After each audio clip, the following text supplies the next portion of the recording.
Hello guys, di bab sebelumnya, Sun Gokong yang tengah mengacaukan kayangan berhasil ditangkap oleh Buddha Rulai dan dikurung di bawah Gunung Lima Jari. Nah, Mimin kali ini akan melanjutkan ceritanya guys. Tapi sebelum lanjut, Mimin mau mengingatkan bagi kalian yang baru gabung, silakan pencet tombol subscribe karena subscribe itu gratis guys. Dan agar kalian tidak ketinggalan video-video dari kami. Oke, kalau sudah, mari kita putar intronya. 人生關死結傾輕送，千般色相偏看重，命不厭塵凡身多。 Sun Gokong kini sudah tak berdaya guys. Sedikit demi sedikit, sepertinya dia telah menyesali perbuatannya. Kini kita kembali ke Panglima Tianfeng. Dia dihukum menjalani 1000 macam siksaan cinta. Hukuman tersebut mengharuskan dia menjalani reinkarnasi berkali-kali untuk menjalani kisah cinta yang tragis. Lebih baik aku mati. Tuhan. Dia pun merasa sangat tersiksa dengan hukuman ini. Dan pada suatu ketika, dia pun mengamuk di neraka ketika akan berinkarnasi lagi. Akibat dia memberontak dan berlarian ke sana kemari, tak sengaja dia pun terjatuh ke dalam reinkarnasi hewan. Hal ini mengakibatkan dia terlahir sebagai manusia setengah babi. Panglima Tianfeng yang kini berwujud manusia setengah babi sangat meresahkan warga. Lantaran ia kerap mencuri dan mengganggu gadis-gadis muda. Warga marah dan menghajar Tianfeng. Tidak berhenti sampai di situ. Dia ditangkap dan hendak dibakar hidup-hidup. Untunglah tiba-tiba Dewi Kuan Yin muncul. Ia menolong Tianfeng dan mengembalikan kekuatannya.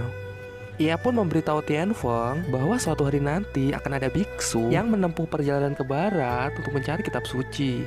Ia mengatakan kalau Tianfeng bersedia mengawal biksu tersebut, maka Tianfeng akan terbebas dari siksaannya dan kembali menjadi dewa. Tianfeng bersedia dan diyakini menunggu hari tersebut. Setelah itu, Dewi Kuan Yin pergi menemui Sun Gokong. Ia mengatakan hal yang sama dan Sun Gokong pun juga bersedia. Nah, sekarang kita pergi ke sebuah negeri yang bernama Negeri Tang.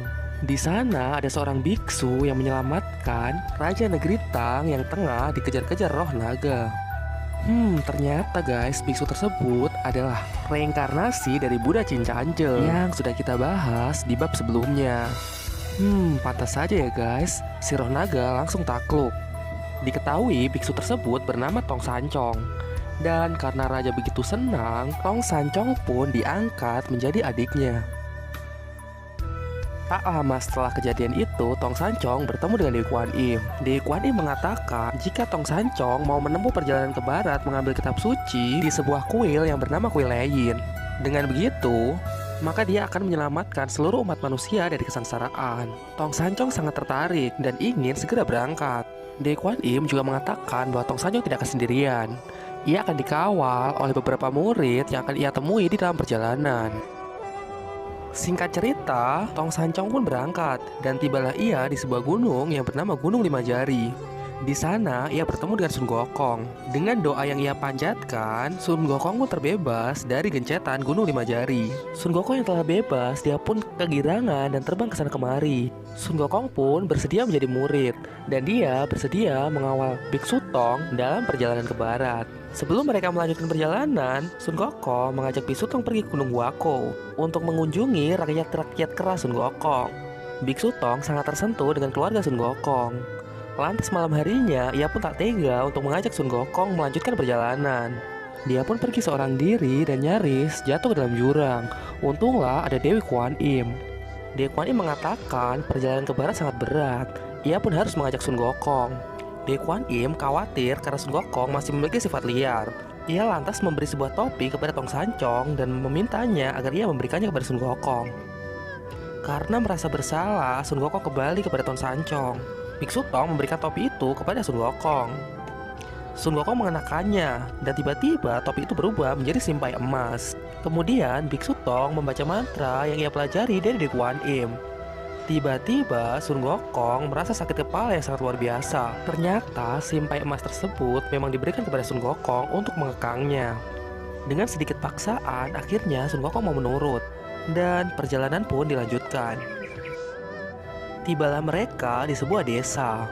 Sun Gokong mencium aroma siluman yang sangat kuat. Ia lantas membuat onar dan berharap siluman itu mau keluar. Dengan cepat, Biksu Tong pun segera membaca mantra. Dan akhirnya Sun Gokong pun kembali menurut. Setelah kejadian itu, mereka berdua pergi ke tempat tinggal kepala desa. Kepala desa itu menceritakan tentang menantunya yang sangat hebat. Menantunya sangat rajin bekerja dan bukan orang sembarangan. Sun Gokong pun dengan tegas menyela. Ia mengatakan bahwa menantunya itu adalah seekor siluman. Untuk membuktikan ucapannya, Sun Gokong menunjukkan kalau rumah mereka itu dibuat dari sihir siluman. Mereka pun percaya. Mereka minta bantuan kepada Sun Gokong untuk menangkap siluman itu agar keluarganya bisa selamat. Dengan senang hati, Sun Gokong pun berangkat. Sesuai dengan dugaan kalian guys, siluman itu adalah Tian Feng. Mereka pun bertarung dengan tidak seimbang. Siluman itu kalah telak. Dia dipukul sampai kembali ke wujud semula. Namun siluman berhasil kabur. Ia pulang dan pergi menemui istrinya. Melihat suaminya pulang dengan wajah yang mengerikan, dia kaget dan meninggal seketika. Melihat hal tersebut, siluman itu pun menyesal dan menyerahkan diri. Mengetahui putrinya tewas, kepala desa sangat marah dan ia hendak membunuh siluman itu. Tiba-tiba Dai Kuan Im muncul. Karena siluman itu menyesal, Dai Kuan Im pun mengampuninya. Dia juga memberikan tugas agar siluman itu mau menemani Biksu Tong ke barat mengambil kitab suci. Siluman itu bersedia, dan mulai sekarang kita kenal siluman itu dengan sebutan Cupatkai. Perjalanan dilanjutkan, dan kini mereka bertiga tiba di sebuah sungai. Sungai itu bernama Sungai Pasir Hanyut. Karena dipercaya terdapat siluman di dasar sungai, warga setempat tidak ada yang berani melintasi sungai tersebut. Dengan sebuah perahu, mereka bertiga pun nekat melintasi sungai. Hal aneh pun mulai terjadi. Dayung mereka patah dan perahu mereka pun tenggelam. Biksu Tong pun ikut tenggelam ke dasar sungai. Mereka pun tak mampu berbuat apa-apa. Nyali Cupatkai yang kecil dan Sun Gokong yang tidak bisa berenang. Namun Gokong tidak menyerah begitu saja. Dia pergi ke istana naga dan meminjam mutiara pembelah air. Di sisi lain, Biksu Tong yang telah tertangkap oleh siluman sungai mendengarkan cerita dari siluman sungai. Ternyata siluman sungai tersebut awalnya adalah seorang dewa yang melakukan kesalahan sehingga dia dihukum turun ke bumi. Karena tak kuasa menahan hukuman, ia lantas pergi ke dasar sungai dan berusaha menyelamatkan diri. Dengan kecerdasan Biksu Tong, lantas ia bisa menyadarkan sang siluman sungai. Sun Gokong telah kembali dan dia membawa mutiara pembelah air. Ia berhasil membelah sungai dan bergegas menyelamatkan gurunya. Singkat cerita, mereka pun berhasil menyelamatkan gurunya dan menangkap dua siluman itu. Setelah itu, Dai Kuan Im muncul. Ia mengatakan kepada mereka bahwa Wu Jing akan diampuni jika dia mau menjadi murid Biksu Tong dan mengawalnya dalam perjalanan ke barat. Begitu juga dengan teman siluman itu. Jika dia mau menemani Biksu Tong menjadi kuda putih, maka dia akan diampuni. Mereka pun bersedia dan sekarang murid Biksu Tong sudah lengkap. Jadi begitulah ceritanya guys. Agar videonya tidak terlalu panjang, maka akan Mimin lanjutkan di bab selanjutnya. Di bab selanjutnya, Sun Gokong akan kehilangan kekuatannya guys.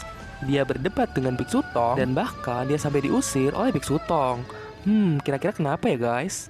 Kalau kalian suka dengan video ini, jangan lupa like dan subscribe. Mimin ucapkan terima kasih dan sampai jumpa di bab selanjutnya.